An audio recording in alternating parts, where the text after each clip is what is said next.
In addition to the included batteries, screws, and drywall anchors, you'll also need a drill with a 2mm bit and a hammer. And you may also need a ladder or something secure to stand on.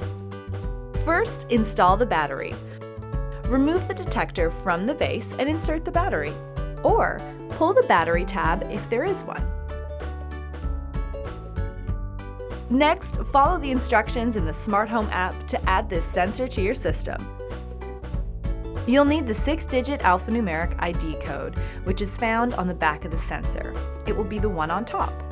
The CO sensor should be installed inside any bedroom that contains a fuel-burning appliance, anywhere that's within 10 feet of a sleeping area. For ceiling mounted, ensure it's at least 12 inches or 30 centimeters away from the nearest wall. For wall mounted, it should be no more than 6 inches or 15 centimeters from the ceiling and above the light switch.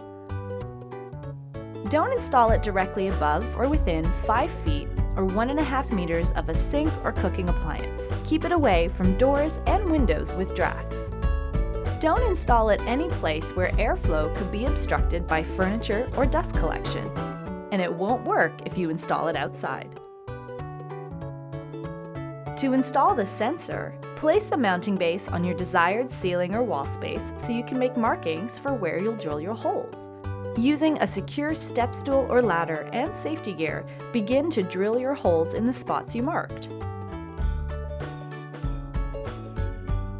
Hammer in your drywall anchors and then attach the mounting base using the screws provided.